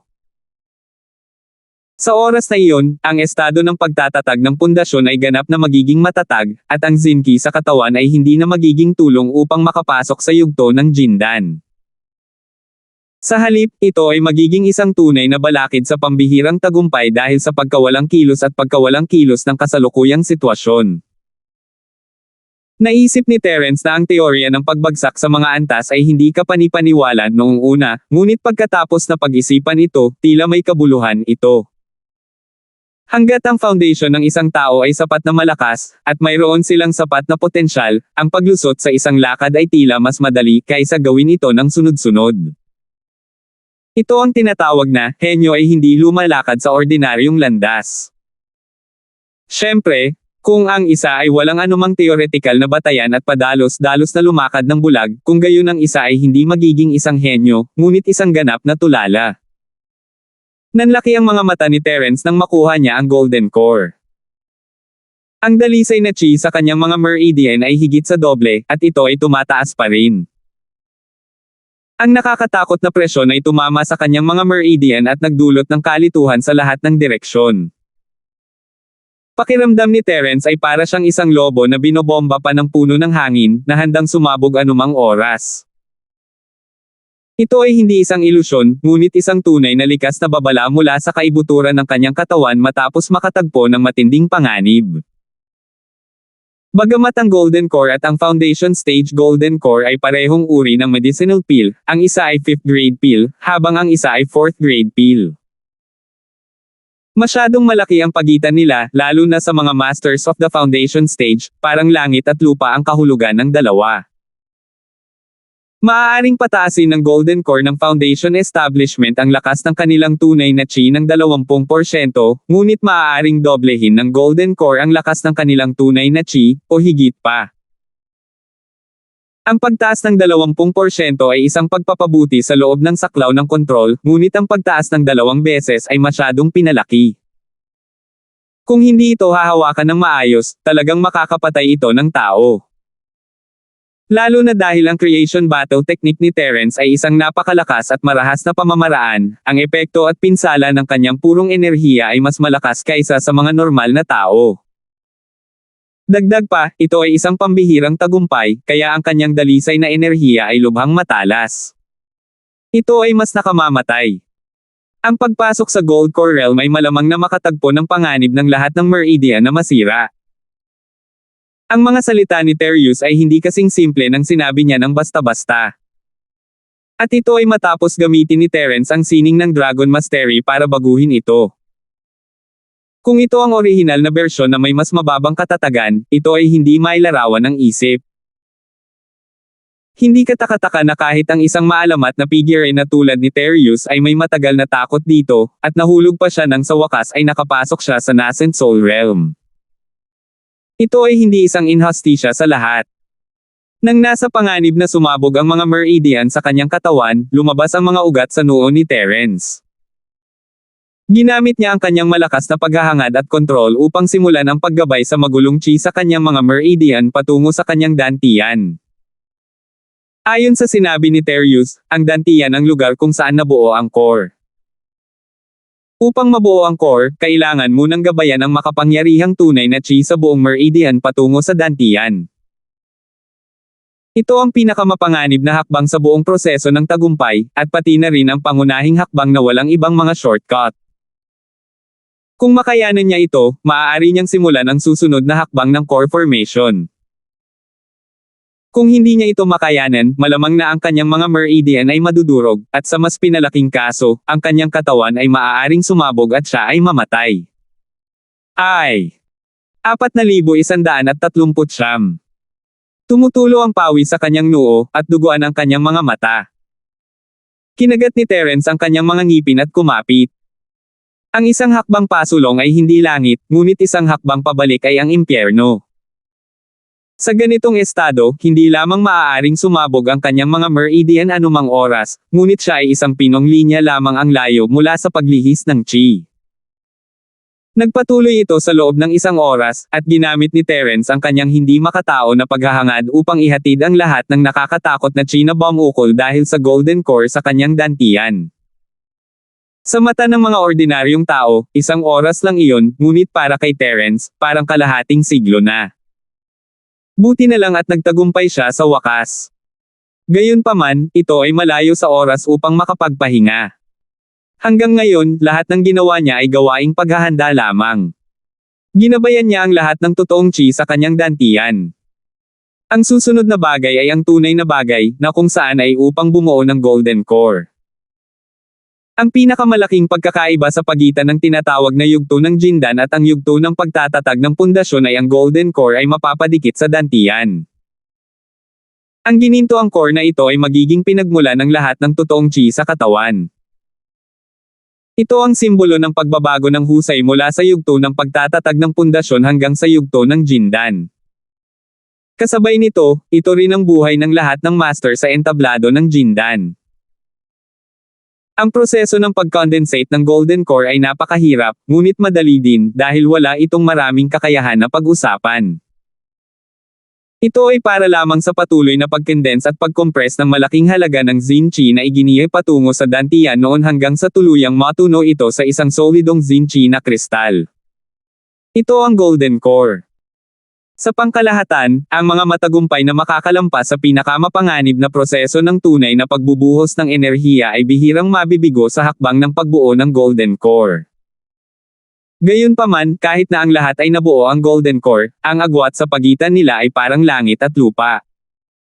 Direktang matutukoy ng hakbang na ito ang lakas at potensyal sa hinaharap. Ang ilang mga eksperto sa Jindan ay may gwang na gininto ang core at tinatawag na Zuden.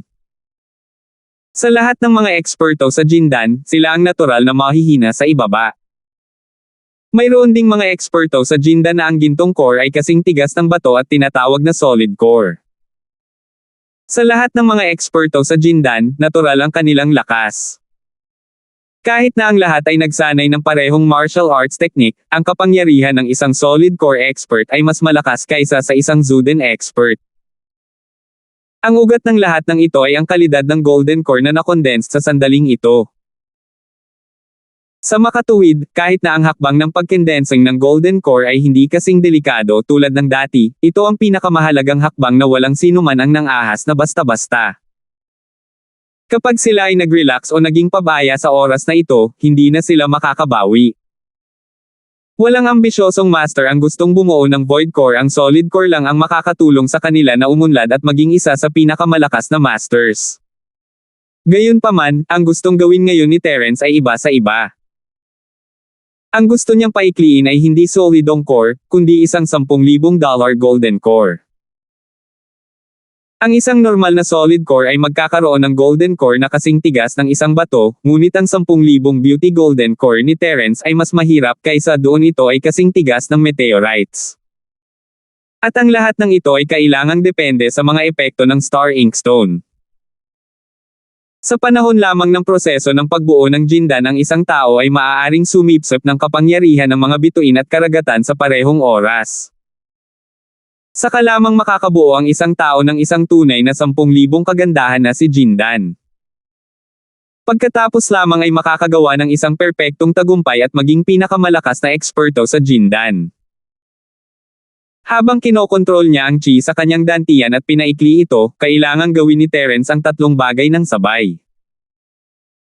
Ginamit niya ang isang bahagi ng kanyang chi upang kunin ang star power sa Star Inkstone at igabay ito sa sarili niyang dantian.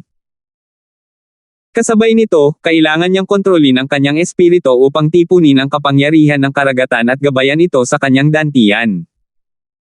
Ang multitasking ng 3 bagay ng sabay-sabay ay isang napakahirap na gawain para sa sinuman. Kung mayroong kahit kaunting pagkakamali sa proseso, ito ay haantong sa isang pagkabigo. Sa pinakamainam, ang isa ay hindi makakabuo ng isang 10,000 kagandahan na gininto ang core. Sa pinakamasama, ang isa ay mabibigo na bumuo ng isang gininto ang core at kahit na regress sa lakas, hindi na magkakaroon ng posibilidad ng isang pambihirang tagumpay muli. Gayunpaman, tila hindi pinipilit ni Terence ang kanyang sarili. Sa halip, siya ay tila nasa maayos at matatag na kalagayan. Bukod sa likas na talino ni Terence, naroon din ang Moldite na nag-ambag dito. Ang mga foundation level practitioner sa pangkalahatan ay hindi alam kung paano gamitin ang spirit sense. Ang pinakamahirap na bahagi ng multitasking ay ang paggamit ng spirit sense upang tipunin ang kapangyarihan ng karagatan. Kung hindi dahil sa patnubay ng isang Grandmaster, hindi magiging madali si Terence.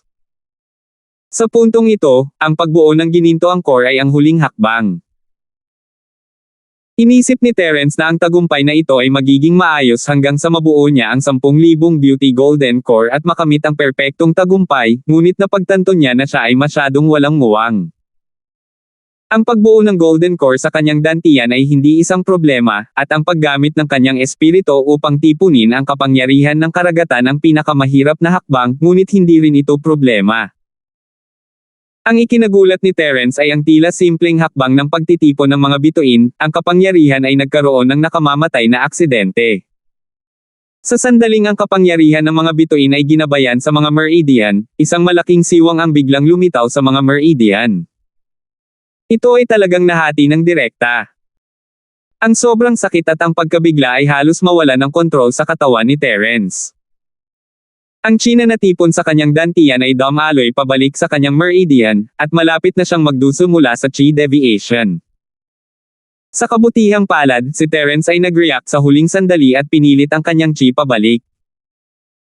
Kasabay nito, ginamit niya ang sining ng kanyang practitioner upang ayusin ang kanyang mga sirang Meridian.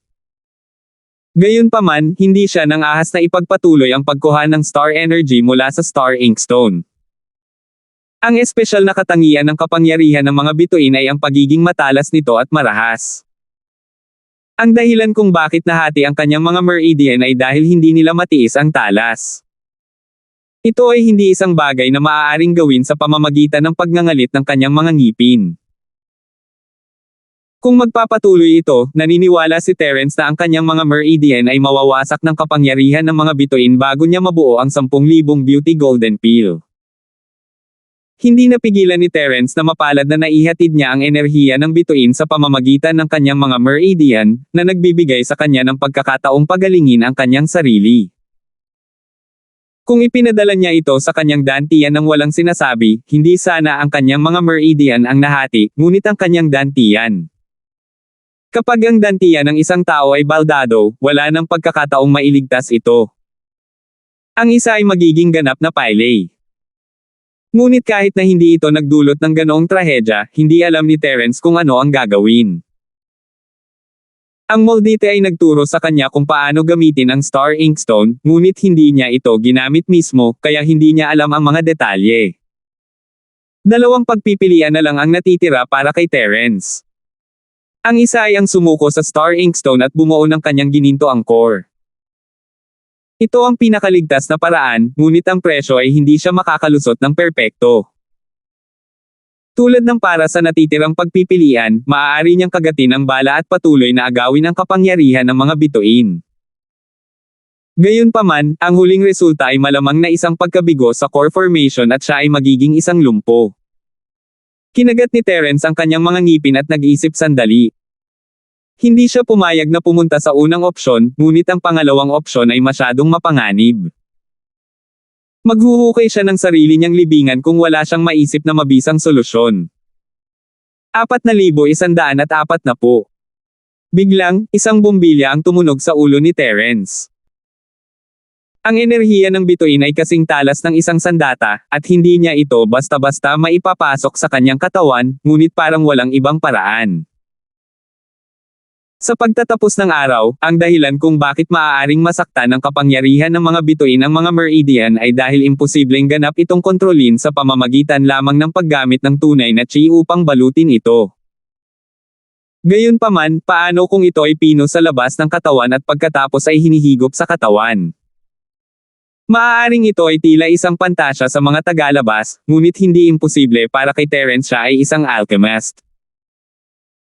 Hanggat na-control niya ng maayos ang init, mapapadalisay ni Terence ang enerhiya ng bituin sa labas ng kanyang katawan at pagkatapos ay i-absorb ito sa kanyang mga Meridian. Inilagay ni Terence ang kanyang mga iniisip at ginamit ang kanyang mga kasanayan sa alchemy upang pinuhin ang enerhiya ng bituin sa labas ng kanyang katawan. Sinubukan niya ito at ito ay gumana. Mabagal na lumipas ang oras, at 3 araw at 3 gabi na ang nakalipas mula nang simulan ni Terence ang kanyang pag-atres. Si Terius, Teresa, at Milky ay naghihintay sa labas ng pinto na kinakabahan. Sina Jerry at Jonas ay pumupunta tuwing umaga at gabi pagkatapos marinig ang balita, natatakot na si Terence ay ma-accident. Kung tutuusin, hindi naging madali ang pagpasok sa Golden Core Stage, at mas delikado ang pag-cross level. Maaaring mangyari ang mga aksidente. Para sa isang closed door na pagsasanay upang makapasok sa Golden Core Stage, 3 araw ay hindi isang mahabang panahon. Gayunpaman, sa paglipas ng panahon, hindi pa rin maiiwasang hindi mapalagay si Terius. Kung tutuusin, kung mas matagal ang oras ay naantala, mas magiging mahirap ang proseso, at mas mataas ang posibilidad ng isang aksidente. Sa huli, nagpasya lamang si Terence na pumasok ng maaga dahil gusto niyang gawin ang golden pill para sa kanya. Kung talagang napunta siya sa Chi Deviation, si Terius daw ay mabubuhay sa pagkakasala sa natitirang bahagi ng kanyang buhay. Umorder si Terius ng 2 garapon ng alak at naglagay ng mesa sa labas ng pinto. Napuno pa lang niya ang isang baso nang dumating ang boses ni Terence mula sa likuran niya. Maganda ang mood ni Kuya Terius, bakit hindi mo ako hinintay na uminom kasama mo? Terence lil bro, ikaw. Nagtagumpay ka. Lumingon si Terius kay Terence, na parang ibang tao. Pareho siyang nagulat at natuwa. This is all thanks to you, Kuya Terius. Kung hindi lang dahil tinuruan mo ako ng lahat, hindi ako makakalakad ng ganito ka-smooth this time. Tumawa si Terence. Perpektong tagumpay, ang pinakamalakas na Ores Core Stage expert, talagang pambihira. Nagliwanag ang mga mata ni Terius habang pinag-aaralan niya si Terence. Noong nakaraan, si Terence ay isa lamang hindi nakakapinsalang maliit na kaibigan sa kanyang paningin, ngunit ngayon, ang bagong aura ni Terence ay nagparamdam sa kanya ng mahinang banta. Hindi pa man nakakabawi ang lakas niya, pikjindan pa rin siya. Hindi napigilan ni Terius na mapabuntong hininga sa kanyang puso. Saan nanggaling itong maliit niyang kapatid? Mas abnormal pa siya noon. Kahit na ito ay isang perpektong tagumpay, ang tinatawag na pinakamalakas na Golden Core Stage Master ay hindi magagapi sa parehong level. Imposibleng matalo ng isang maagang gininto ang Core Stage Master ang isang kumpletong Golden Core Stage Master. Ngunit ngayon, ginagawa ito ni Terence, at medyo nabigla si Terius. Ito ay hindi kapanipaniwala. Sa oras na ito, narinig ni na Teresa at Milky ang tunog at tumakbo, pareho silang nakatingin kay Terence nang may pagtataka at galak, isa sa kaliwa at isa sa kanan, hawak ang mga braso ni Terence. Sa kanilang mga mata, ang lakas ni Terence ay hindi mahalaga. Ang pinakamahalagang bagay ay ang mamuhay ng maayos. Kung tutuusin, siya ang kanilang haligi ng suporta. I'm fine. Sorry for making you worry. Ngumiti si Terence habang inaaliw ang 2 babae bago bumaling kay Terius. Brother Tian, bigla akong may naisip. Kailangang iurong ng ilang araw ang usapin ng pagpino sa Golden Core, posible ba iyon? Oh, syempre, no problem. Pero ano yon? Kailangan mo ba ng tulong ko? Saglit na natigilan si Terius, saka siya tumango. Bagamat sabik na siyang mabawi ang kanyang lakas, wala siyang pakialam sa ilang araw na oras. Hindi na kailangan, ngunit sa mga susunod na araw, ang ating makalangit na Elixir Pavilion ay kailangang pansamantalang magsara. Nakangiti si Terence habang nakatingin sa mga babae. Bakit? Hindi ba tayo okay? Nagulat sina Teresa at Milky. Kahit na ang negosyo ng Heavenly Pill Pavilion ay mahalaga, ngunit sina Teresa at Milky, hindi mo ba naisip na hindi ka sapat? Sabi ni Terence na may makahulugang ngiti. Hindi maiwasan ni na Teresa at Milky na tumingin sa isa't isa. Lalong naguluhan si Terius, na nasa gilid. Sabay tayong pumasok sa closed door cultivation. Mahinang ngumiti si Terence. Ang biglaang mungkahi ay isang flash ng inspirasyon. Sina Teresa at Milky ay nasa unang bahagi lamang ng foundation stage, ang pinakamababang antas ng pag-iral sa gitnang isla. Kahit na may Heavenly Pill Pavilion, magiging mahirap para sa kanila na magkaroon ng foothold sa hinaharap kung mayroon lang silang ganitong lakas. Ang pangunahing prioridad ngayon ni Terence ay tulungan ang 2 na madagdagan ang kanilang lakas. Binigyan na niya sila ng mga gininto ang core ng foundation stage, ngunit mahirap makita ang mga epekto sa maikling panahon. Si Terence naman ay biglang nakaisip ng paraan para mabilis na matulungan ang dalawa na madagdagan ang kanilang lakas. Bumalik sa karaniwang mundo, maaari na niyang tulungan ang iba pa niyang mga kaibigan at tagasunod na babae na pilit na pataasin ang kanilang lakas. Ang parehong paraan ay maaaring maging epektibo ngayon. Isa na siyang early Geodan stage master ngayon, kaya maaari ba niyang itaas ang lakas ni Teresa at Milky sa Foundation Establishment Realm. Napakahalaga ng eksperimentong ito ay direktang nauugnay sa kung paano bubuo ni Terence ang kanyang mga puwersa sa hinaharap. Kaya naman bigla niyang pinakiusapan ang dalawang babae na makipaghiwalay sa kanya. Matapos pakinggan ang plano ni Terence, parehong nagulat at natuwa sina Teresa at Milky. Pagkarating sa Sky Class Island, natutunan nilang dalawa ang kahalagahan ng lakas.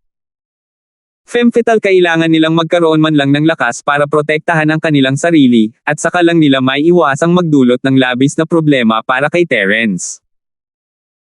Nagsimula ang pagsusulit, at ginamit ni Terence ang parehong paraan tulad ng ginawa niya sa karaniwang mundo. Ipinakalat niya ang sining ng Dragon Mastery at inilipat ang kanyang chi sa mga babae. Gaya ng inaasahan, nagulat sina Teresa at Milky nang makitang ang chi mula sa mga kamay ni Terence ay dahan-daang nagsasama sa kanilang sariling chi, at ang kanilang lakas ay tumataas din. Dahil sa resultang ito, labis na nasasabik si Terence mula sa isang tiyak na pananaw, ang pagtuklas na ito ay kasing halaga ng kanyang sariling Golden Core Breakthrough. Nangangahulugan ito na hanggat malakas si Terence, kung gugustuhin niya, magagawa niyang mga practitioner ang kanyang mga kaibigan at tagasunod, tulad noong siya ay nasa karaniwang mundo. Kung si Terence lang ang malakas, medyo matatakot lang ang iba, pero hindi masyado. Kung tutuusin, gaano man kalakas ang isang tao, mayroon pa rin silang mga kahinaan, lalo na kung ang kanyang mga kaibigan at tagasunod ay lahat ay mahina. Ito ay isang nakamamatay na lugar na hindi nila maiiwasan. Salamat po at sinamahan ninyo ako. Ingat lagi mga master.